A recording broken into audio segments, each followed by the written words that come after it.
Alright, good morning po. Magandang araw po sa inyo mga ka-Johnny. Pagising ko lang. Naantok pa talaga ako. Pero nasagot naman po tayo ng mga katanungan sa comment sections na susubukan natin sagutin para magkaroon po kayo ng kaunting peace of mind para kahit paano makatulong naman po ako sa mga suliranin ninyo kung sakasakali para maibisan yung mga stress niyo sa araw-araw. Pero tandaan niyo mga ka-Johnny, no?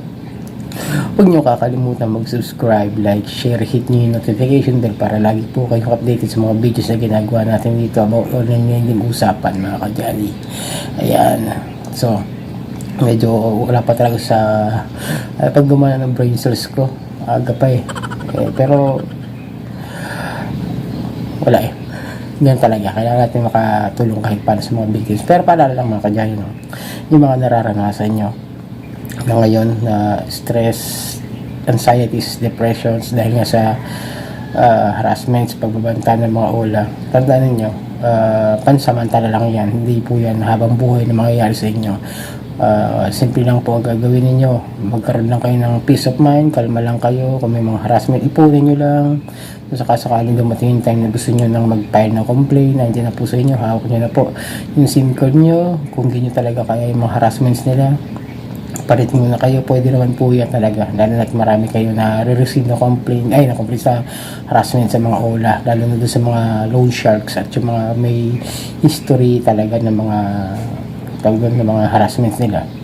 At yan ay hihinto naman mga 4 to 6 months, pero depende pa rin yan kasi may agent na napakasipag, may nabalik-balikan pa rin yung mga utang natin na hindi nabayaran, pero hindi na masyado yun kasi hindi man ako mabusa, sobrang dami ng tapal system eh. Dalawang loan shark lang, tapos yung tatlo mga legit mga ka-Johnny. Sensya na, medyo naantok pa ako Okay, simulan na natin mga ka-Johnny. Wait lang, lakihan ko lang, medyo malabo na naman yung mata ko dahil nga ngayon pa lang gumagana yung brain cells natin eh. So ito, sagutin natin itong kay shoutout po sa'yo, Smile for a while.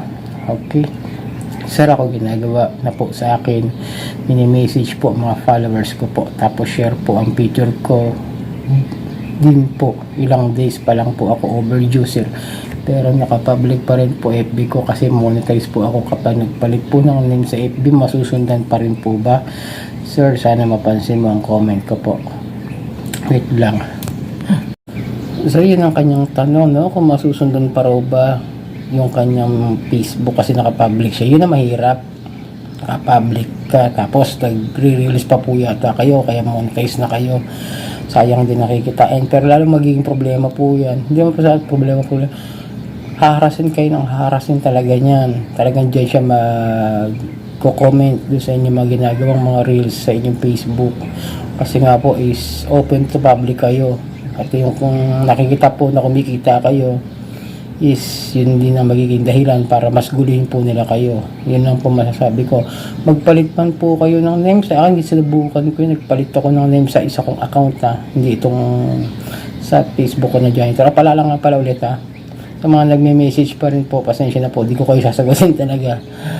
Ako ay magpapahinga sa pagbibigay advice sa Facebook Messenger mga ka-Johnny. Yung mga personal ko lang pong kilala ang mga marireplyan ko na may mga ganitong suliranin. Pasensya na po, konting unawa lang po kasi ako po ay talagang kailangan magpahinga dahil sa pagsagot-sagot. Dahil nga bumabalik nga po yung mga vertigo ko, yung mga may diferensya kasi ako sa madalas ako mahilo mga ka-Johnny. Pasensya na po, hindi ko kayo sasagutin talaga. Dito na lamang po sa comment section ng YouTube natin. So yun, pinalitan ko yung name ko ng isa kong dating account.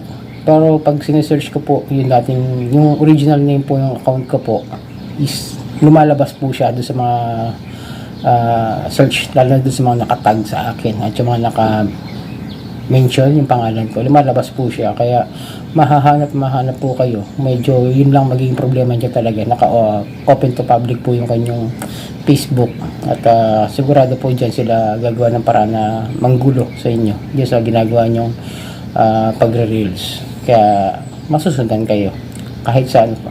Pero sa Messenger, alam ko meron naman pong yan depende rin yata. Pero kasi naka-public kaya kami kahit ako naka-private ako po naka-private po ako sa kaya di ako basta-basta maanuhan. Pero yung ano ko sa pagpo-post, pang friends lang yun.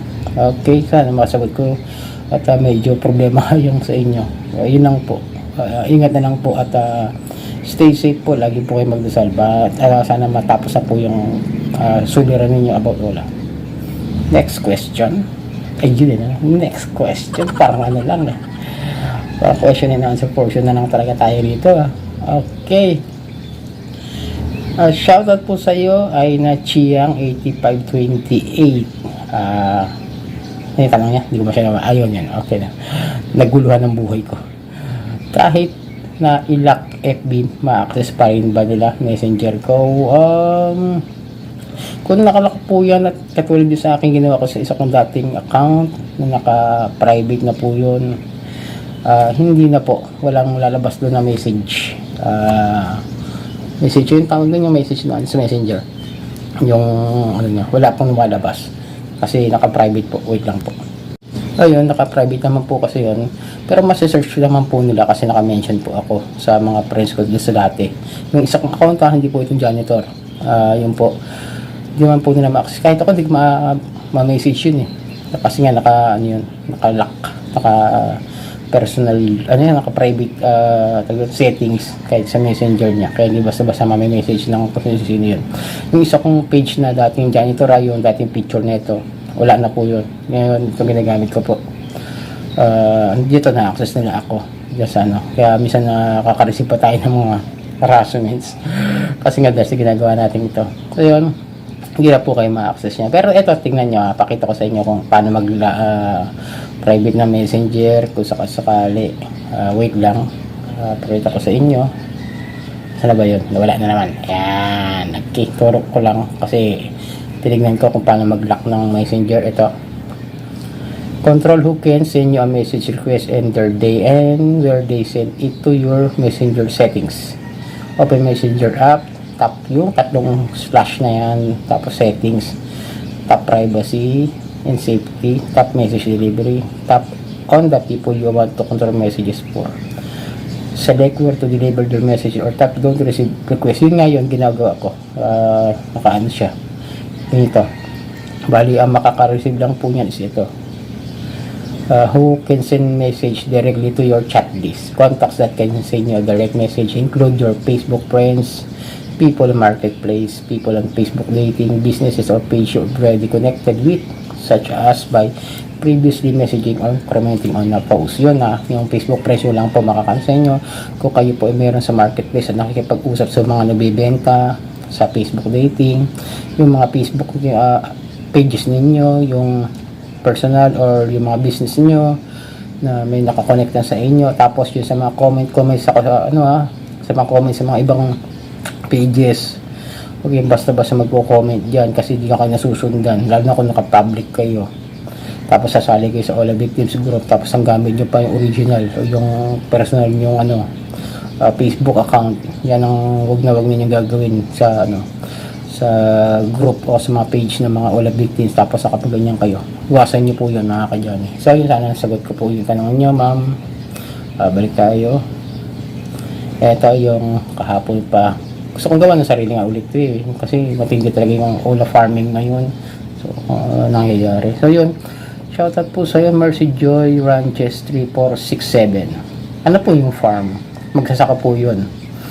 Magsasaka ng mga Ola. Yun po yung mga magsasaka ng Ola. Yun yung mga hindi nagbabaya at wala talagang planong bayaran pag-utang nila diyan sa mga Ola na yan. Kumbaga gumagamit yung mga yan ng faking ID, faking document, tapos hahanap sila ng mga Ola na mabilis disburse, tapos malalaki ang kahit mga 1,000 to 3,000 hinihiram nila yan, tapos wala ng planong balikan niya na bayaran.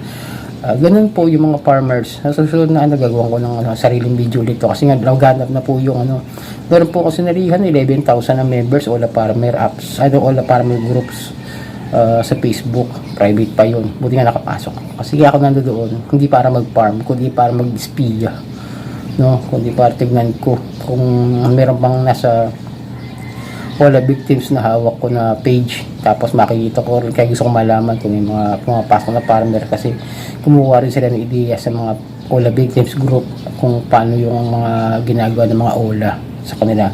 Tapos gagawa sila ng paraan. Kasi siyempre, kunwari magpapabiktim, kunwari harass daw sila, yun pala, farmer naman pala talaga. Yun po ang mga Ola Farmer. Sana po nasagot ko po yung mga tanong ninyo at marami pong salamat. God bless po sa ating lahat. At muli, ito po ang inyong lingkod, Johnny and Johnny Tortibet, ito ang Johnny Depp, usapang utang, usapang wala.